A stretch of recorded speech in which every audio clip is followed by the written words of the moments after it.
Right, and let's get on with it. Today I thought I would do a video on how to price your 3D prints accordingly, because if you're anything like me, in the beginning I was just winging it. I was just guessing at prices and looking at other people's listings and sort of copying what they were doing.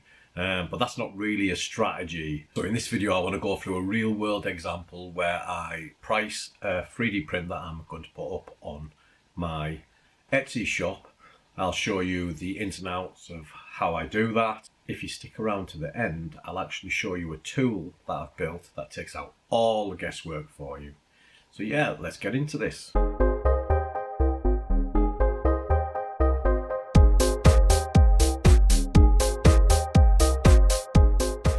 So let's break down what actually goes into 3D printing. And obviously the first thing is the cost of your filament. You normally pay for this in the kilogram. I know you can get bigger rolls, but this is aimed at the beginner. And so we normally buy them in kilogram spool. The next thing we need to take into consideration is the print time. And in that print time, you're going to be using electricity, and you're also going to be creating wear and tear on the actual printer itself. So that needs to be taken into account every time we do a print. Next thing is your time. You need to take that into account as well. People sometimes forget about taking your time into account, but things like packaging, cleaning up the print, all that sort of stuff, it all adds up. And then extras, any extras as well. So think about the actual packaging, the price of the packaging, the shipping supplies. And also we need to remember anything extra that we might put in. Some people put things in like stickers, freebies, thank you cards, things like that. They also need to be taken into account as well. And then on top of that, we also need something that a lot of people seem to forget when they first start out, and that's a profit margin. We're not doing this for fun. We're doing this to make a bit of money. So we want to actually get some type of profit into that. So yeah, that's the last sort of thing we need to take into account. Or the first thing, really. It depends on you, but obviously you need to factor that in as well. So let's see how this works in a real life example. Okay, so this beast here is my large articulated dragon. I'm sure you've seen plenty of these. I'm using this as a real world example because a lot of people know what these are, and this might actually help someone there. Now this thing used 160 grams to print a filament, and my particular filament cost me about $20 for a kilogram, so that works out at about 2 cents per gram. So that came in at a $3.20 cost price to print. On top of that, it took about 6 hours to print. So we've worked that out at 10 cents per hour for electricity. It's probably less than that, but around that sort of figure. That came in obviously at 60 cents. So it took me about 20 minutes to actually clean this model up, package it up and put it into a box.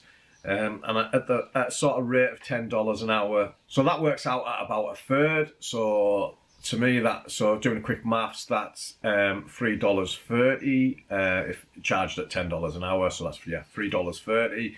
And then the packaging costs on top of that. So that's like your bubble wrap, your box, and tape and things like that. Works out at about $1. So if we add all that together to get our cost before profit, it's $3.20 for the actual print, 60 cents for the time it took, $3.30 for my time, and $1 for the actual packaging, and that works out at sort of $8.10. Ideally, with Etsy fees and everything like that, rounding it up, you're looking at selling it for about $14.99 to make a nice little bit of profit in that product. Obviously, on top of that comes shipping and postage, but that should be paid for by the customer, not by yourself. Another thing that people sometimes forget to include. So if you've been selling these things for about $10, and trust me, I've seen people on there selling them for sort of that sort of money, you've actually been underpricing it, and you should probably be pricing it at around $14.99.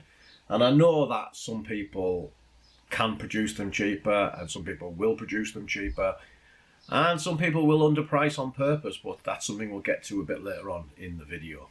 So here's a few mistakes that I've made myself and I've seen other people make.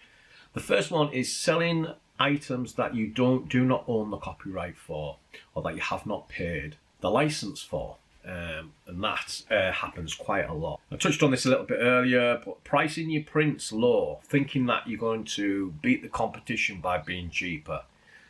I can understand the mentality and the psychology in that. I can understand why people do it. But the problem is it hurts everyone when you do that. And sometimes it doesn't work because as a customer, and I've done this many times, if I see something cheap, I think that's going to be subpar. It's not going to be the best quality item, and I would rather go for something that's a little bit more premium. Nothing overpriced for obvious reasons, but I would rather go with someone that's actually selling it at a price that makes me feel like I'm getting a quality product. People will always do this, and you know that's the nature of the beast, especially in e-commerce. And what that does is that creates a race to the bottom, basically. And obviously it goes without saying, but I will say it. By pricing things low, you are then cutting your profit in that product, and you then need to sell a lot more of that one particular product to actually make any sort of money moving forward. So try to not be that person that prices their prints lower than everyone else, because one, it creates distrust, and two, it messes it up for everybody else on the platform as well. Another common mistake is forgetting to pay yourself for your time. Obviously, I mentioned it again earlier, but we must pay ourselves for our time. Even though a lot of us do 3D printing as a hobby, and we're just happy to get a couple of dollars, for the product, you need to take into factor that you are sacrificing something to do this. You're sacrificing your time, and we all don't want to work for free, and we all shouldn't have to work for free. So yeah, make sure you factor in money for your time, because you'll get very tired very quickly, and they'll feel like there's no reward to it, and you'll almost feel like you're in an automation or like a robot, just doing these things.